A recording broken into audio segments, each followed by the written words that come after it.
Bienvenue dans ma vie de DRH, le podcast dédié au partage d'expériences RH. Je suis Pauline Danguy, dirigeante inspirée chez Go for Human.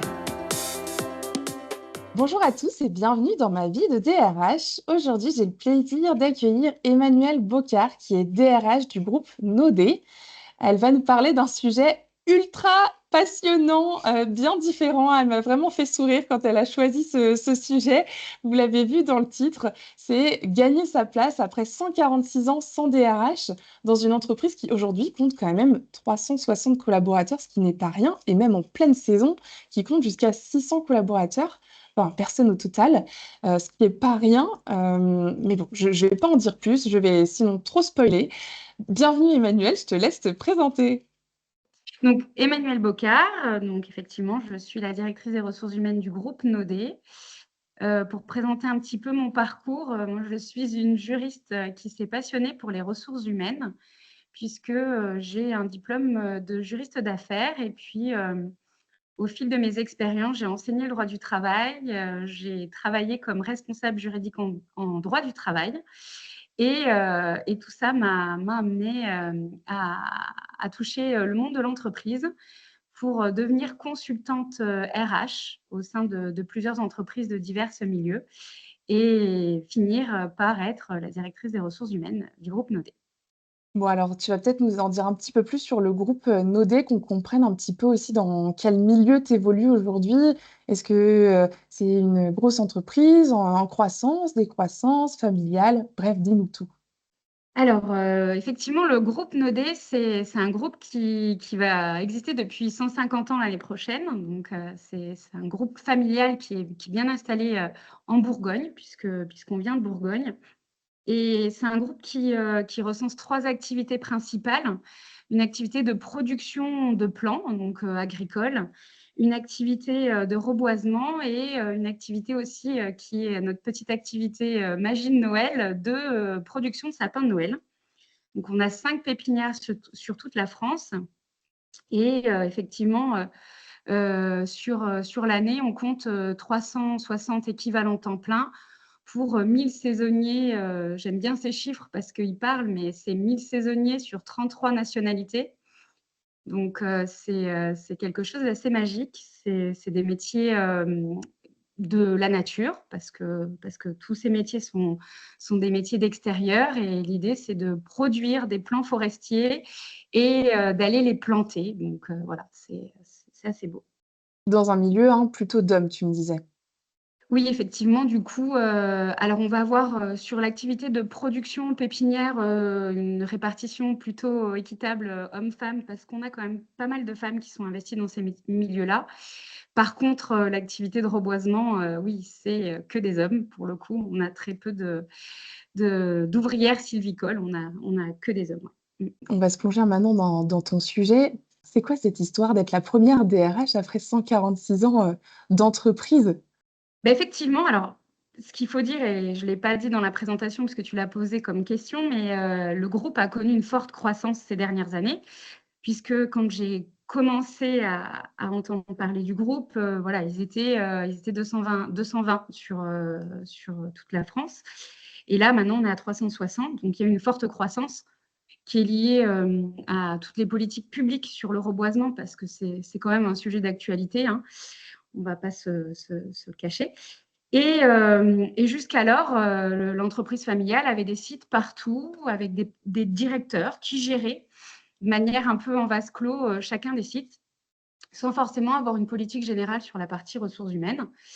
Et je pense que la forte croissance et aussi le changement, puisqu'il y a une nouvelle génération qui est arrivée ces dernières années, ont fait qu'il y a eu ce besoin de créer ce poste et ce service RH qui n'y était pas jusqu'alors. Et on en a un peu parlé en off, mais tu es pas arrivée directement en tant que DRH, tu es arrivée en Oui. tant que consultante. Est-ce que c'est toi qui as ouvert la voie des ressources humaines?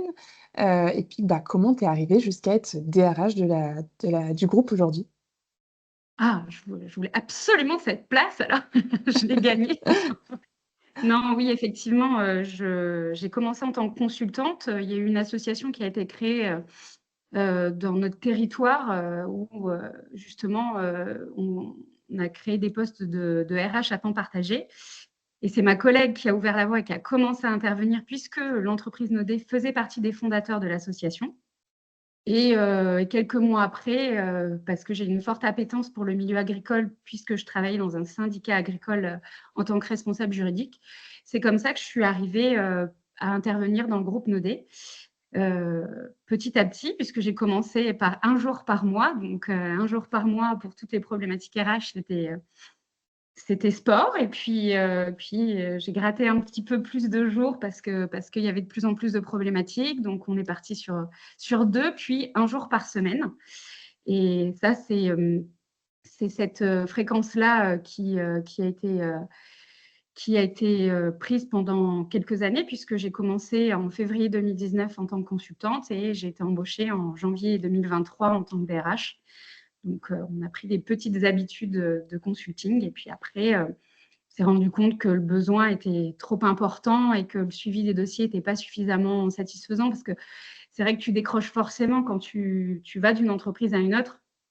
Il faut à chaque fois que tu absorbes un peu ce qui s'est passé dans la semaine, que tu arrives à te remettre sur les dossiers que tu as laissés et tout. Et tu perds, je trouve, en suivi. Donc, c'est comme ça qu'on s'est dit qu'effectivement, travailler au quotidien sur le sujet, ce serait bénéfique à la fois pour moi, mais aussi pour l'entreprise. Et alors, tu as choisi dans le titre de cet épisode «Gagner sa place». Est-ce que c'est à partir de ce moment-là, quand tu es arrivée DRH, que tu as dû commencer à gagner ta place? Et si oui, qu'est-ce que ça veut dire, en fait? Bah, depuis le début, ça a toujours été un peu le challenge parce que la direction, comme d'ailleurs les collaborateurs, avaient l'habitude de se débrouiller tout seuls. Donc, en faisant appel à un avocat si besoin, il y avait un bel appui des syndicats, mais toujours dans un système D où on connaît les humains, on connaît le métier, donc on va y arriver. Et c'est vrai que déjà au départ, dans mon poste de consultante, j'avais toujours besoin il fallait que j'arrive à prouver que ce que je disais, c'était dans l'intérêt à la fois et des collaborateurs et de l'entreprise, que c'était pas pour embêter ou comment dire, pour repartir sur cet aspect juridique qui, des fois, est un peu dérangeant, mais en même temps, qui sécurise aussi l'entreprise. Donc, il y avait cet aspect-là. Et le gros challenge, effectivement, ça a été de gagner cette place parce que déjà, passer de consultante à salariée, mine de rien, ça change parce que les gens me voyaient passer, mais ils ne savaient pas qui j'étais, ce que je faisais. Et j'intervenais généralement pour des sujets pas très cool. Parce que quand tu as une personne une fois par semaine, on va droit au but, on y va pour régler des dossiers. Et on n'est pas là pour chercher à développer la politique RH et à pérenniser des process. Donc, il fallait que je gagne ma place auprès des collaborateurs qui me voyaient plutôt comme celle qui pouvait intervenir à des moments délicats et cette légitimité-là. Et aussi que la direction en est pour son argent, entre guillemets, mais se dise qu'il y a un vrai intérêt à s'appuyer sur une DRH et à faire confiance à la DRH, même s'ils me connaissaient forcément, au bout de 4 ans, ils commençaient à me connaître, mais à me faire confiance et à me laisser un peu aller sur des sujets un peu plus de fond, d'uniformisation au niveau du groupe et des sujets plus transverses, quoi. Ça a été quoi tes grands challenges au démarrage? Alors au démarrage, ça a été, déjà de découvrir un peu tout le monde et toutes les activités parce que jusqu'alors, effectivement, je restais plus, dans le bureau du dirigeant à répondre à ses questions. Donc ça a été d'aller rencontrer chaque activité, d'aller comprendre un petit peu, les métiers vraiment parce que c'est important, donc d'aller sur le terrain, et puis surtout de gagner leur confiance, de se dire que plutôt que de faire le contrat tout seul dans mon coin, j'appelle Emmanuel. Quand j'ai une difficulté avec un salarié, j'en discute et puis de réussir à prendre un peu, la température sur toutes les structures, sur tous les besoins et à gérer les urgences. C'est-à-dire qu'aujourd'hui, quand je suis arrivée en janvier, quelles sont mes urgences? Où est-ce que je dois aller absolument? Parce qu'en vrai, je pouvais prendre, 10 000 chemins différents et j'aurais été suffisamment occupée, mais il fallait que j'arrive à aller vraiment sur les sujets essentiels. Et alors, ça a été quoi ces grands sujets, urgents que toi, tu as priorisés? Puisque j'entends que finalement, c'est pas, tu avais pas une roadmap, une planification bien cadrée à 5 ans, mais tu y allais un peu, à là où il fallait éteindre le feu ou en tout cas là où étaient les priorités. Ouais, c'est totalement ça. Alors c'est vrai que moi je travaille beaucoup sur le feeling, donc j'y suis allée comme ça et j'avais forcément des priorités, d'uniformisation puisque chaque structure avait des fonctionnements différents avec, et pas forcément le regard sur l'autre. Donc c'est-à-dire que tout le monde travaillait en vase clos et autant sur les questions de production, bien entendu, sur les questions de travaux à proprement parler, il y avait, des ponts qui étaient faits entre les structures, mais sur la partie humaine, chaque structure gérait ses humains comme il le souhaitait et ça, déjà, ça a été pour moi un point important. C'était de réussir à équilibrer, chaque structure pour que, qu'on soit dans une pépinière ou dans une autre, on soit traité de la même façon, dans le cadre juridique de la relation contractuelle, mais dans le cadre aussi humain de la relation de travail. Donc ça a été mon premier sujet important, ça a été un petit peu de recenser les fonctionnements et de réussir à tendre à se dire on regarde un peu ce que fait l'autre et on essaye de tous faire à peu près la même chose, puisque bien entendu, chaque situation est différente, mais en même temps, ça se recoupe à un moment donné. Et l'autre partie, ça a été celle des process, parce qu'il y avait zéro process RH. Donc, ça a été essayer de m'embarquer sur des process d'onboarding. Ça a été travailler les process paye, parce que ben voilà, quand on passe de 200 à 600 payes en un mois, ça demande beaucoup d'énergie pour le service paye. Et l'idée, c'était de sécuriser toutes ces parties-là qui étaient très importantes pour l'entreprise. Et du coup, de réussir à apporter un climat un petit peu plus serein sur les pics d'activité qui sont souvent compliqués à gérer. On connaît l'humain, on connaît, le fait qu'il préfère, les habitudes, qu'il aime bien, ce qu'il connaît. J'imagine que certains étaient là depuis déjà 40 ans quand tu es arrivé, d'autres déjà depuis 5 ans et déjà 5 ans, c'est beaucoup. Hem, tu arrivé, tu as impulsé des changements de ce que j'entends avec l'uniformisation, les process. Comment ça a été accueilli et comment toi tu as dû, gérer ça, en fait? Alors, c'est pas toujours facile. Heureusement, j'ai toujours le sourire, donc ça ça passe, relativement bien, quand on annonce les choses, mais je me suis confrontée à la phrase numéro un: «On a toujours fait comme ça». Alors ça, c'est le no go, Emmanuel propose un changement. Mais on a toujours fait comme ça, Emmanuel. Donc ça a été toujours un peu difficile. L'idée, ça a été de faire comprendre à tout le monde que mon seul intérêt et vraiment, ouais, c'est toujours ce qui m'anime, c'est que tout le monde se sente bien dans l'entreprise et que tout le monde s'y retrouve. Parce que pour moi, l'équilibre, il est là. Donc ça a été de faire comprendre que des fois, peut-être qu'au début, le changement, il n'est pas toujours agréable, ça rapporte des contraintes, ça change des habitudes et donc on sort de notre zone de confort. Mais le but, au bout du compte, c'est qu'on soit mieux qu'avant forcément le changement. Donc ça a été dans la relation de confiance de se dire que mon intérêt, c'est pas, d'arriver avec mes gros sabots et de dire: «Allez, je veux un logiciel de SIRH», parce que ça a été un des sujets que j'ai traité en 2023, pour vous embêter ou pour collecter des données ou parce que, à un moment donné, par exemple, quand on est passé sur le logiciel de SIRH, ils demandaient le RIB et alors ça a cristallisé parce que pourquoi on nous demande notre RIB et tout ça, alors que vous avez toutes les infos. Alors ça a été d'essayer de faire comprendre à tout le monde que chaque petite, amélioration que j'essayais d'apporter, c'était pas pour les embêter, mais au contraire pour, leur faciliter la tâche parce que, aujourd'hui, enfin, à l'époque, il y avait beaucoup de contraintes, de partout et des fois, on passe des heures à faire des choses alors que l'idée, c'était que ce soit fluide et simple. Mais c'est pas toujours évident. Chaque, entité a dû avoir aussi des fonctionnements différents et surtout j'entends que toi tu es au siège donc du coup tu les vois pas tous. Comment tu gères cette communication, au quotidien avec eux pour justement passer les messages? Que tu disais, bah, je vais leur expliquer qu'en fait c'est pour eux que je fais ça et que c'est toujours dans un souci d'amélioration mais enfin, comment tu le fais comprendre en fait? Parce que la résistance humaine au changement est quand même très, très forte. Oui. clairement. C'est pas toujours facile, c'est encore un challenge au quotidien parce que, des fois, il y a des choses qui se passent sur les sites et ils pensent pas à se dire: «Tiens, pourquoi j'appellerai pas Emmanuel pour en discuter?» ou quoi que ce soit et j'arrive sur des situations un peu sur le fait accompli.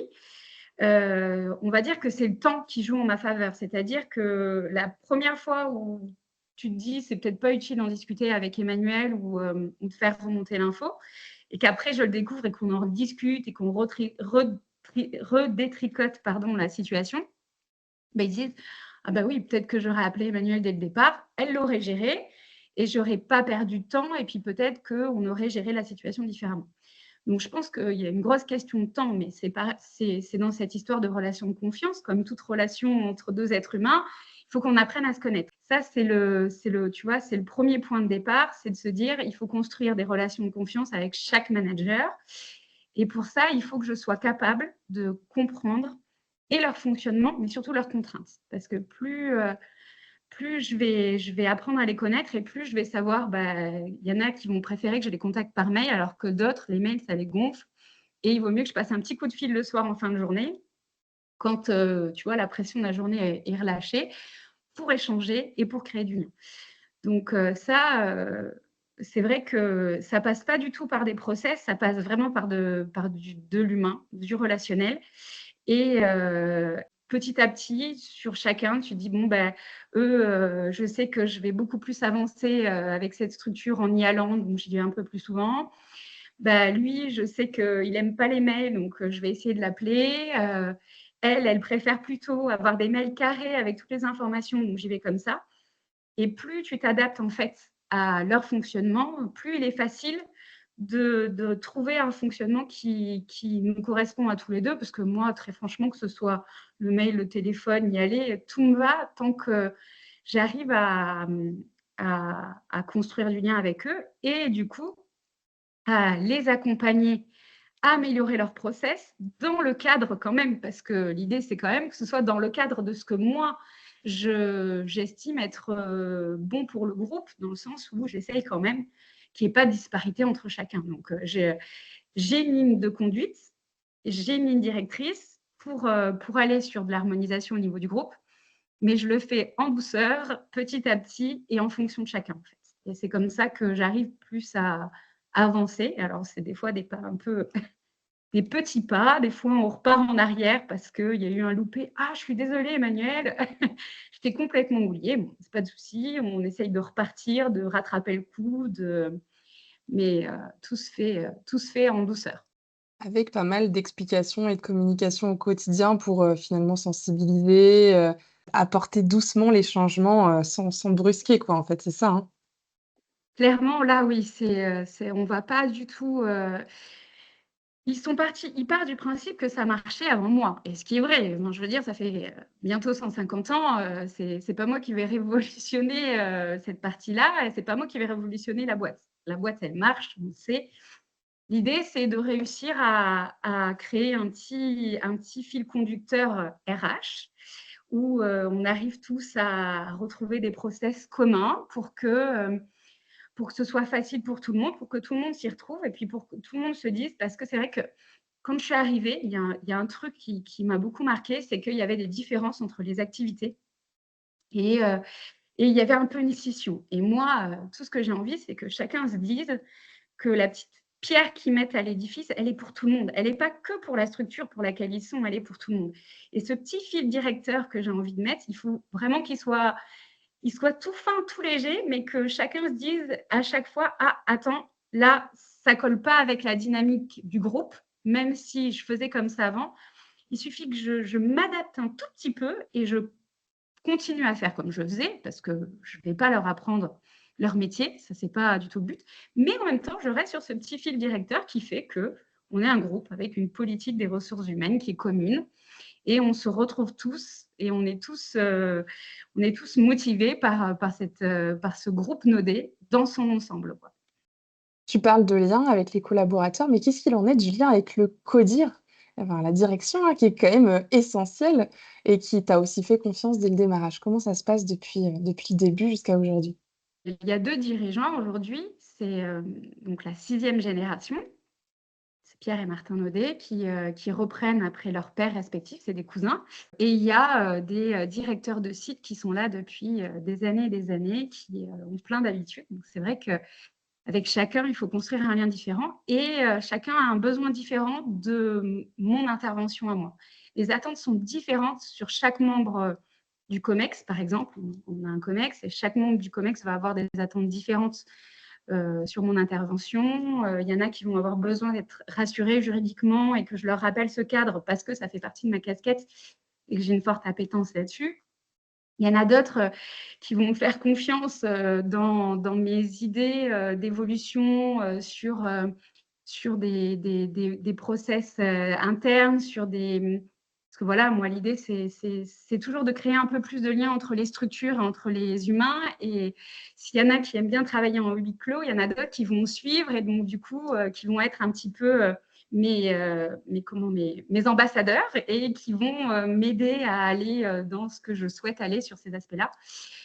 Donc là encore, que ce soit avec les collaborateurs ou avec la direction, c'est la confiance. C'est aussi se dire que ma casquette, c'est à la fois de sécuriser les process et les aspects juridiques et de faire en sorte que nos collaborateurs soient bien et restent chez nous et de trouver cet équilibre pour que tout le monde y trouve son compte avec les aspects économiques qu'il y a derrière et tout ça. Donc, c'est pareil, c'est de gagner leur confiance et aussi de détricoter les habitudes qu'ils avaient prises, de prendre des décisions sans même... parce que forcément, c'est des dirigeants, ils prennent des décisions, ils y vont, ils avancent. Et c'est de se dire, peut-être qu'un petit temps de discussion, il y a peut-être un truc que j'ai loupé parce que je ne peux pas être partout. Et de remettre à chaque fois à plat, sur chaque décision peut-être stratégique RH, de remettre un petit peu à plat en se disant, comment est-ce qu'on a déjà pris cette décision avant pour quelqu'un d'autre dans le groupe? Est-ce que, tu vois, sur des choses plus banales comme des augmentations, mais sur des choses beaucoup plus stratégiques comme des évolutions internes, c'est se dire, est-ce que Emmanuel peut me donner une vision globale de la situation? Et quel est mon intérêt? Est-ce que j'appelle Emmanuel pour en parler avant de prendre ma décision? C'est ça à chaque fois que je dois essayer d'inculquer. Comment tu crées ces automatismes? Parce qu'avant, ils géraient ça tout seuls, ce genre de décision. Enfin, qu'est-ce qui fait que d'un coup, ils vont se dire, ah bah ok, sur ce sujet, finalement, Emmanuel peut m'être utile, peut être de bons conseils. Alors, ce qui est génial, c'est quand même, j'ai de la chance, c'est qu'il y a une nouvelle équipe qui s'est créée, puisque c'est la nouvelle génération. Donc, j'arrive au moment où Martin Naudet est arrivé après Pierre. Donc, eux créent leur relation et j'arrive à peu près à ce moment-là. Donc, les habitudes ne sont pas encore installées, comme si j'étais partie avec la génération d'avant qui était là depuis des dizaines d'années. Et du coup, déjà, eux construisent leur relation et ils apprennent à travailler ensemble. Et ils sont très ouverts, ils sont dans pas mal de groupes de développement, de choses comme ça. Donc, c'est déjà des dirigeants très ouverts. Et en mettant en place le fonctionnement, ils ont décidé de créer le COMEX. Et le COMEX, c'est vraiment le moment où on traite de tous les sujets de manière transverse au niveau du groupe. C'est toutes les 2 semaines. Donc forcément, à ce moment-là, ça fait une petite piqûre de rappel sur mon utilité RH et c'est hyper utile. Alors, j'ai un dirigeant qui est au siège avec moi, donc c'est simple. On a les bureaux à côté, on échange et c'est facile. Effectivement, j'en ai un qui n'est pas sur place et là, c'est peut-être plus difficile parce qu'en plus, c'est celui qui est là depuis plus longtemps. Et donc, c'est un peu plus difficile de créer cette habitude de se dire, enfin voilà, il y a plusieurs fois où il m'a dit, ah mince, je suis désolée Emmanuel, j'ai complètement oublié t'en parler. Donc, c'est pas grave, mais je pense que plus il y a de liens qui se créent et plus c'est naturel. Et là encore, c'est encore de la relation humaine. Plus il aura confiance en moi et plus il se dira, j'ai un intérêt à en discuter avec elle et plus ça se fera. Donc, je trouve que le temps, il fait bien les choses. Enfin, dans la vie, généralement, quand on est patient et qu'on fait les choses en douceur, ça va. Tu es arrivée en tant que première DRH, il n'y avait pas d'équipe RH. Est-ce que depuis, tu as construit une équipe RH ou est-ce que tu es encore toute seule à ce jour à gérer les RH en sachant que je crois que tu as une équipe paye à côté qui était déjà Oui, par contre c'est en ça. place? Mmh. Ouais.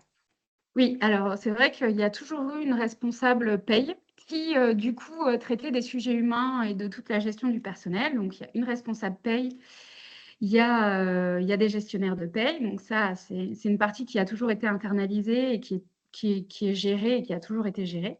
Même s'il a fallu faire évoluer les process, elle existait.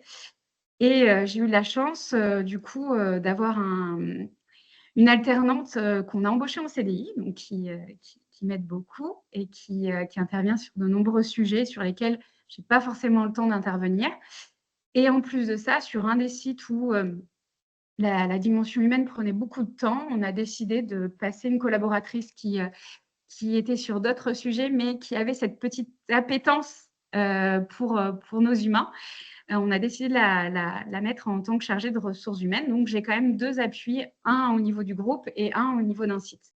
Ça commence à faire du monde. Tu as créé ton petit monde, RH, mais finalement pour le nombre de collaborateurs, c'est pas plus mal et les choses ont bien évolué, bien joué.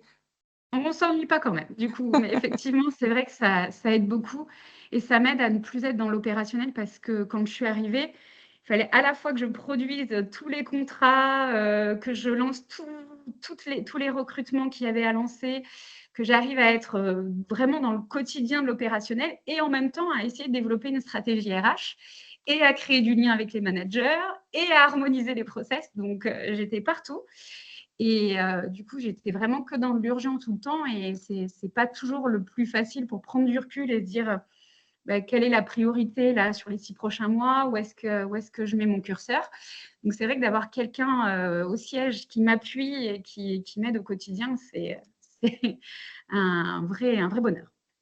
Pour, les RH et DRH qui t'écoutent et qui seraient peut-être dans la même situation que toi ou qui, en tout cas, ont peut-être des propositions, d'embauche pour aller dans ce type de structure qui n'avaient pas de DRH, qu'est-ce que, toi, tu leur recommanderais en termes, d'étapes, en termes de posture, en termes de, je sais pas, d'expérience qui t'a vraiment marqué et qui pourrait les porter, demain?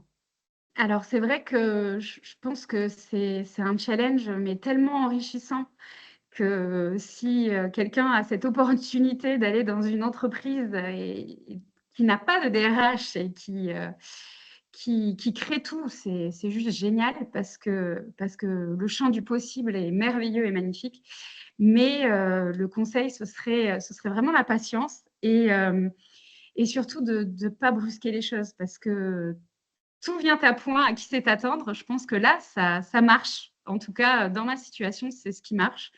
C'est-à-dire que les choses se font. Je ne vais pas dire qu'il y a des fois où je ne suis pas hyper frustrée parce que j'ai envie d'avancer, j'ai envie de je me suis dit que ça, c'était ma priorité, il fallait que j'y aille et ça colle pas et du coup, j'ai l'impression de louper le truc sur le moment et en fait, je me dis avec le recul que c'était juste pas le bon moment ou que j'ai peut-être pas pris le bon biais pour essayer de le présenter ou de l'expliquer et que c'est pas grave.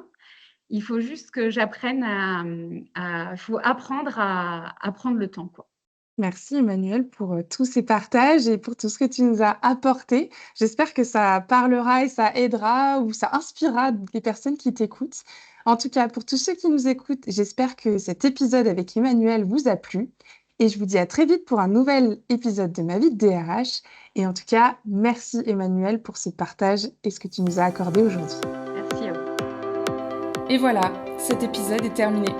Merci de nous avoir écoutés et si ce podcast vous a plu, n'hésitez surtout pas à le partager autour de vous. À très vite pour un prochain épisode de Ma vie de DRH.